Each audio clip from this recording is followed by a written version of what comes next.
जय हिंद, जय Bharat and welcome to Dave talks. This is Aadi Achint. UK की तरफ से एक और प्रोवोकेशन आ रहा है एंड ये बैक टू बैक पिछले एक हफ्ते से कुछ ना कुछ यूके वाले करने की कोशिश कर रहे हैं। लेट्स ट्राई एंड एनालाइज क्या हो रहा है अभी इस बारी, क्या क्या इंसिडेंट हुआ है और किस तरह से यूके ये गेम खेलने की कोशिश कर रहा है। What is the reason behind it और भारत किस तरह से उसको काउंटर कर रहा है। तो आइए देखते हैं। सबसे पहले मैं आप सबको याद कराऊं, यूके इज अ प्लेस जहां पर भारत के जितने भगोड़े रहते हैं सारे यूके में जाके बैठ जाते हैं, बिकॉज़ ऑब्वियसली वो सिटी ऑफ लंदन जो डीप स्टेट का हब है, वहाँ पर बैठ के उनके साथ डील-वील करके अपनी अपनी जगह को फिट करके वहाँ बैठ जाते हैं। 2-3 दिन पहले एक न्यूज़ आई कि भई विजय माल्या को अरेस्ट कर लिया है। न्यूज़ क्या थी? रूमर था। अब ये गेम्स खेलते हैं ताकि देखें भई क्या रिएक्शन आता है। भारत में थोड़ा-सा ट्रेंड हुआ, उसके बाद लोगों ने उसको डिबंक कर दिया, बाहर निकाल दिया। देयर इज़ नो अरेस्ट, क्योंकि इन इन जैसे लोग, नीरव मोदी, विजय माल्या जैसे लोग यूके की शरण में आराम से रहते हैं। अब आप देखिए अभी के सिचुएशन में क्या हो रहा है। जब से हमारे मफलर मैन साहब गए हुए हैं, जो यूएस यू जो डीप स्टेट है जहाँ पर यूके का जो यूके में जो गढ़ है जिसका, वो उसकी तरफ से काफ़ी रिएक्शंस आ रहे हैं और ये चीज़ें हमने काफ़ी टाइम से डिस्कस करी है। As a matter of fact Chatham house जो डीप स्टेट का माउथपीस है, उसने 2 आर्टिकल्स लिखे थे, मैंने दोनों आपके साथ डिस्कस करे थे। 11 तारीख को लिखा कि भई मोदी को तो अभी कोई रोक नहीं सकता, जियोपॉलिटिकल हेफ्ट भी इतना ज़्यादा है, जो डिक्लाइन डेमोक्रेसी में है, उसमें भी कोई फ़र्क नहीं पड़ेगा। यही आदमी ने 15 तारीख को चैथम हाउस के लिए एक और आर्टिकल लिखा कि कहता नहीं, नहीं, नहीं, ये जो केजरीवाल को पकड़ा है ना, इसके बाद से डेमोक्रेसी बहुत खराब हुई है एंड अब तो ऐसा है कि अब भई वेस्टर्न कंट्रीज़ को देखना पड़ेगा whether Bharat is a clear partner और नॉट। अब प पंगा ये हुआ कि भई उसने ये डायलॉग तो लिख दिया, उसी दिन ऑस्ट्रेलिया की नेशनल सिक्योरिटी स्ट्रैटेजी आ गई, जहाँ पर कहता है भई Bharat is pivotal to Indo Pacific policy. तो यार ये वेस्टर्न कंट्रीज़ को तो खुद नहीं पता क्या हो रहा है। In any case let's see क्या अभी क्या किया है। राघव चड्ढा जी बैठे हुए हैं यूके में काफ़ी टाइम से, मिलते हैं खालिस्तानियों के साथ, ठीक है? और ये चीज़ मैं दोबारा आपको बोलूँगा, मेरा जो थ्योरी है कि ये साहब को इधर पे लाया गया था।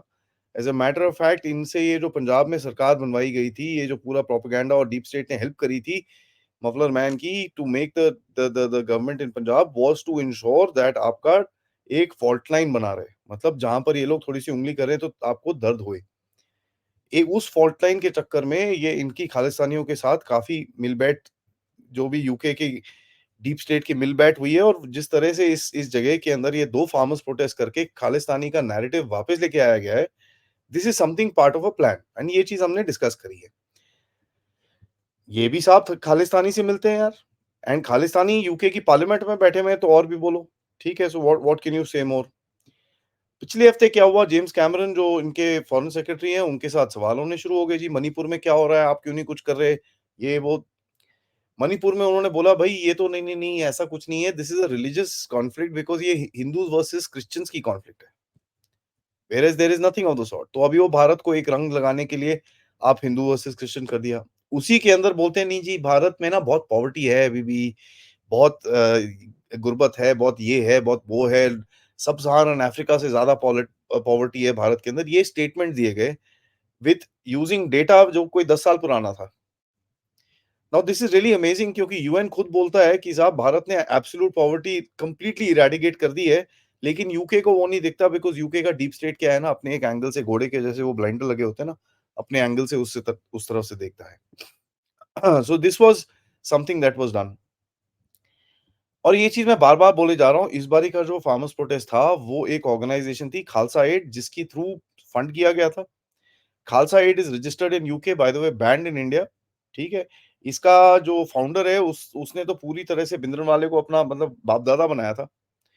तो उसको भी बैन कर रखा है, उसका तो as a matter of fact Twitter account भी नहीं चलता। I am not going to give him publicity by taking his name. एक simple Google search for those of you who are interested in him, you can find out. But Khalsa Aid की तरफ से काफ़ी काम हुआ था ये वाले फार्मर प्रोटेस्ट में। गड़बड़ क्या हुई, यहाँ पर जो एक्शन हुआ फार्मर्स प्रोटेस्ट के अगेंस्ट में, उसमें बहुत चीज़ें जली हैं। मेरे को आए हैं मैसेजेस कनाडा से जो मुझे कहते हैं कि जी इस बारी ये जो प्रोटेस्ट करते हैं, वहाँ पर लोग कम हैं, ठीक है? और ये मैसेज है मेरे को कि ओसीआई कार्ड और कैंसलेशन और रिस्ट्रिक्शंस ने जो एक इफ़ेक्ट बनाया है कॉमन सिख के अंदर। लीडर्स-वीडर्स को तो इतना फ़र्क नहीं पड़ता, जो कॉमन सिख बंदा है, वो बोलता है यार मैं क्यों झंडा उठाऊँ? कल को मेरे को भारत में जाके जूते-वूते पड़े तो मैं क्या करूँगा? मेरी फैमिली है, मेरी ज़मीन है, मेरा घर है, मेरा ये है, मेरा वो है, व्हाटएवर इट इज़। कनेक्शन तो है ही ना। तो ये बड़ा क्लियर मैसेज आया है from someone I take a lot of input from कि भई वहाँ पर थोड़ी ढीला हो रहा है। और ये चीज़ मैंने आपको पहले भी बताया था, खालिस्तानियों में आपस में गुट पड़ा हुआ है। लोग पन्नू से खुश नहीं है, as a matter of fact एक ऑस्ट्रेलियन खालिस्तानी है, उसने तो पन्नू को थ्रेट दे रखी है कि भाई तू सामने आ, मैं तेरे को मार दूँगा। तो ये तो हालत है।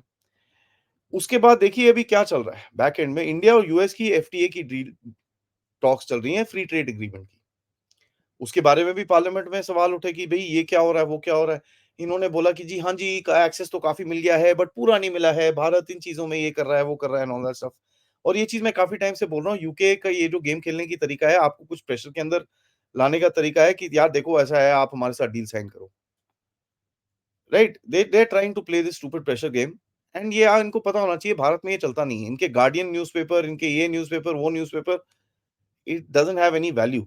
As a matter of fact Bharat में बीबीसी की क्या हालत कर रखी है, वो तो काफ़ी लोग ब्रिटेन में खुद एप्रिशिएट कर रहे हैं कि यार इनको अच्छे से सबक सिखाया है भारत ने, ये मज़ा आ गया। पार्लियामेंट में ही ये चीज़ बोली गई जेम्स कैमरून की तरफ से कि साहब when I think about it even I would like to do what things India did. I am tempted to do what things India did. So देखिए बीबीसी से सबको परेशानी है। आपने मारी लात कोई प्रॉब्लम नहीं है। अभी गार्डियन को आप मारोगे, आने दो, मज़ा आएगा, don't worry we will kick that. तो ये पीछे से एफटीए की टॉक्स चल रही हैं, ठीक है? यूके बोलता है नहीं, नहीं जी आप हमको मार्केट एक्सेस नहीं दे रहे, ये नहीं दे रहे, वो नहीं दे रहे। ऊपर से ये ऐसे करके प्रेशर टैक्टिक्स चलाएँगे आपके साथ। अब है यूके है एक बच्चा, गलत कंट्री के साथ खेल रहा है, हाथ जलेंगे, फिर रोएगा। एफटीए हमारे लिए इम्पोर्टेंट है, no question but it is more important for the UK. Bharat ने काउंटर गेम खेला है अभी। भारत ने बोला यार ऐसा है,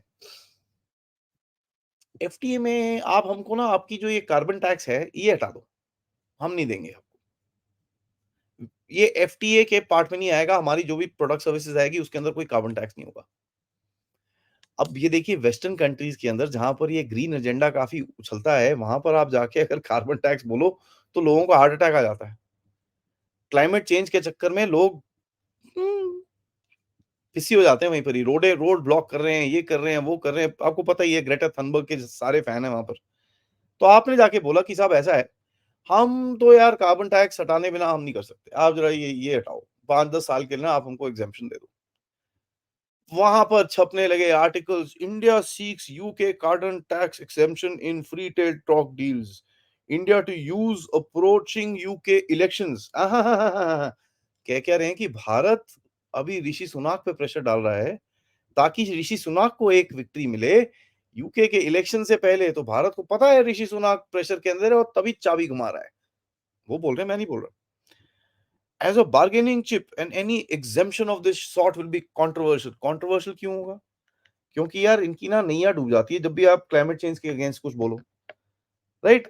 और मैं तो इनको यही बोलूँगा ठीक है यार आपको डील करनी है, इंसानों की तरह आओ, बैठो, बात करें, लेट्स डील दिस आउट। आप अपना डिफेंस अटैचे भेज देते हो पीओ के। उसके बाद और ये फाइनली मैं आपको बोल रहा हूँ, कल यूके की एक एमपी हैं, जिनका नाम मैं आपको बताता हूँ, 1 minute I will just tell you. हाँ, रेचल हॉपकिंस, ये मिली जेकेएलएफ के लीडर से and she basically asked for the release of Yasin Malik. इनका ट्वीट है जो मैं आपको पढ़ देता हूँ। कहती हैं this afternoon met with JKLF and my constituent Zafar Khan JKLF held an important meeting to update Yasin Malik's ongoing trial and his appeal against death sentence। ठीक है, fair enough। आगे पढ़िए। I continue to stand up for Kashmir and their right for self-determination। This is basically a to and fro shot। ये लोग सोचते हैं कि हमको ऑफेंड करके ये हमारे साथ डील करेंगे। ये जानते नहीं है भाई। You are dealing with one Gujju, most importantly who will make sure that he squeezes your this thing out। And with all respect to my Gujarati brothers, भाई साहब मोदी साहब गुज्जू भाई हैं, वो लेके रहेंगे तुम्हारी अच्छे से। डोंट ट्राई दी स्टंट्स, क्योंकि आपको ना एफटीए मिलेगा ना घंटा मिलेगा। बट द पॉइंट इज ये जो लेफ्टी डीप स्टेट है ये इतना गया गुजरा है, इतना गया गुजरा है कि ये लोग हमारे जो भारत के लोग जाते हैं ये उनको भी करप्ट कर देते हैं। इनकी कल एक यूनिवर्सिटी के अंदर, न्यूयॉर्क यूनिवर्सिटी के अंदर एक भारतीय मूल की लड़की चिल्ला रही है आजादी। तो इनको अपने ये लेफ्टी सेटअप के ऊपर ना बहुत घमंड है कि भाई ये लेफ्टी सेटअप से हम भारत के अंदर प्रोटेस्ट करा सकते हैं, हम ये करा सकते हैं, हम वो करा सकते हैं, अब नाम टेंशन नहीं है हमको। ये भूल रहे हैं भाई, ये नया भारत है। यहाँ पर आपको ब्रेक करने के लिए ये काम करोगे तो आपको रेजिस्टेंस मिलेगी और as a matter of fact जिसको आप वीक करने की कोशिश कर रहे हो, वो और स्ट्रॉन्ग होगा। तो मेरे हिसाब से मैं सबसे पहले लास्ट में यही कहना चाहूँगा मेरे सब बहुत ज़्यादा धन्यवाद जो ये लेफ्टी डीप स्टेट है उसको बहुत-बहुत धन्यवाद क्योंकि आप भारत को और तगड़ा कर रहे हो। लगे रहिए, अपनी एनर्जी लगाते रहिए और हम आपसे लड़ते रहेंगे इसी तरह से। तो यूके पे थोड़ी नज़र रखनी पड़ेगी क्योंकि यूके थोड़ा-सा इंटरेस्टिंग हो रहा है जहाँ की अमेरिका पीछे बैठ रहा है। अमेरिका ने कल एक स्टेटमेंट डाला कि भई किसी ने पूछा आप इलेक्शन ऑब्जर्वर्स नहीं भेज रहे? उन्होंने बोला जी ऐसा है हम इलेक्शन ऑब्जर्वर्स एडवांस्ड डेमोक्रेसीज़ में नहीं भेजते हैं। तो अमेरिका कहीं न कहीं थोड़ा-सा पीछे हट रहा है, उसको पता है यार अभी फ़ायदा नहीं है, कुछ नहीं हो रहा बट यूके बोला मैं कुछ कर होगा कुछ नहीं। But we still need to keep a track. On that note guys thank you so much. Like करिएगा वीडियो को, सब्सक्राइब करिएगा और कंट्रीब्यूट करिएगा मेरे चैनल की तरफ, सपोर्ट करिए मुझे फाइनेंशियली यूजिंग द पेपैल या फिर जो ऊपर क्यूआर कोड है या फिर सुपर स्टिकर, सुपर चैट्स या मेंबर्स बन के। Thank you so much. जय हिंद, जय भारत।